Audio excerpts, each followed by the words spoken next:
2 ہفتے قبل بحرین میں 15 ایرانی جنہوں نے غیر قانونی طور پر پاکستانی سرحد پار کر کے پہلے پاکستان آئے اور پھر پاکستان میں غیر قانونی طور پر رشوت دے کر نادرا میں بیٹھے بعض ایجنٹوں نے انہیں پاسپورٹ فراہم کیے جس کے ذریعے وہ بحرین منتقل ہو گئے تھے، جہاں انہیں گرفتار کر کے پاکستان ڈی پورٹ کیا گیا، جنہیں FIA نے اپنی تحویل میں رکھ کر تحقیقات کا آغاز کر دیا ہے۔ FIA ذرائع کے مطابق 2 ہفتے قبل بحرین میں گرفتار 15 ایرانی شہریوں میں سے 12 ایرانیوں یعنی 6 ملزمان کو FIA AHT سرکل کوئٹہ اور 6 کو کراچی کے حوالے کیا گیا ہے، جہاں انہوں نے ابتدائی تحقیقات میں ہوش ربا انکشافات کیے ہیں۔ FIA ذرائع کے مطابق 12 ایرانیوں سے ابتدائی تحقیقات میں انکشاف ہوا ہے کہ انہوں نے پاکستانی شناختی کارڈ اور پاسپورٹ نادرا اور پاسپورٹ آفس کے ملازمین کو رشوت دے کر بنوائے تھے۔ FIA ذرائع کے مطابق ایرانی شہریوں کو 5 لاکھ روپے کے عوض قومی شناختی کارڈ کوئٹہ اور کراچی کے نادرا دفاتر سے بنوا کر دیے گئے تھے، جس کے لیے ان کے ایجنٹوں نے ایرانی باشندوں کو پہلے نادرا کے کرپٹ افسران کو رشوت دے کر انہیں پاکستانی شہریوں کے فیملی ٹری میں ڈلوایا۔ بعض میں ان شہریوں کے شناختی کارڈ بنوانے کے لیے ایجنٹوں نے اپنے پاس موجود افراد کو ان کا رشتہ دار ظاہر کر کے ان کے انگوٹھے لگوائے، جس سے یہ ثابت ہوا کہ یہ ایرانی باشندے ہیں، جبکہ اس پورے پروسیس میں یہ انکشاف بھی ہوا ہے کہ کوئٹہ اور کراچی میں ایرانی باشندوں کو پاکستانی شہریت دلوانے والے ایجنٹوں نے اپنے پاس ایسے مشکوک شہریت کے حامل افراد کو رکھا ہوا ہے جن کے خاندان کے کوائف کو نئے آنے والے ایرانی شہریوں کو شامل کرنے کے لیے استعمال کیا جاتا ہے۔ ایجنٹوں کے پاس موجود یہ افراد بھی ایرانی ہیں اور ان کی پاکستانی شہریت بھی مشکوک ہے، جس کا سراغ لگانے کے لیے FIA کی ٹیم نے اقدامات شروع کر رکھے ہیں۔ اس حوالے سے کوئٹہ ACC میں مقدمہ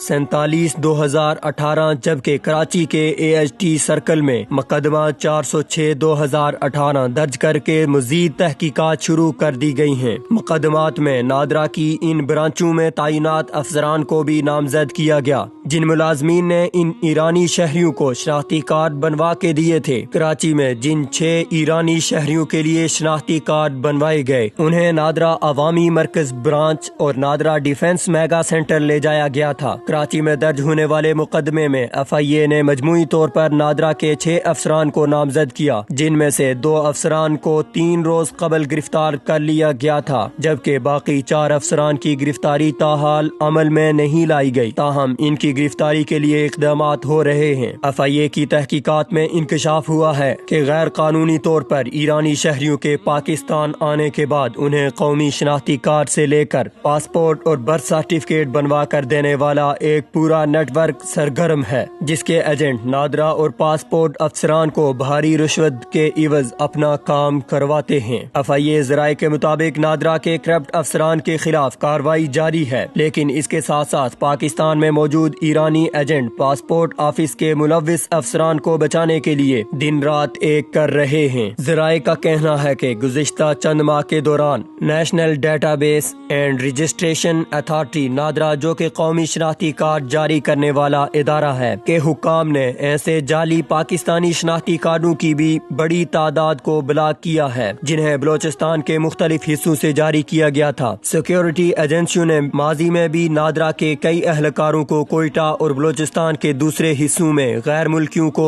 جعلی دستاویزات جاری کرنے میں مبینہ طور پر ملوث ہونے کے الزام میں گرفتار کیا ہے۔ بلوچستان میں ایسی ایجنسیاں جعلی دستاویزات کی شناخت کے لیے تصدیق کا ایک سمارٹ الرٹ سسٹم استعمال کر رہی ہیں جو کہ قومی ڈیٹا بیس سے جڑا ہوا ہے۔ ذرائع کے مطابق FIA کے پاس پہلے ہی اطلاعات تھیں کہ کچھ عناصر جعلی دستاویزات کو استعمال کرتے ہوئے پاکستان میں حکومت مخالف سرگرمیوں کے لیے داخل ہونے کی کوشش کر سکتے ہیں۔ اس لیے سیکیورٹی کی تمام ایجنسیاں، جن میں امیگریشن کے حکام بھی شامل ہیں، چوکنا رہتے ہیں۔ FIA ذرائع کے مطابق حکام اس امکان کی تفتیش بھی کر رہے ہیں کہ گرفتار کیے جانے والوں کا مبینہ طور پر ایرانی انٹیلیجنس سے تعلق بھی ہو سکتا ہے، اس لیے اس تفتیش میں مزید پیش رفت کی توقع رکھتے ہیں۔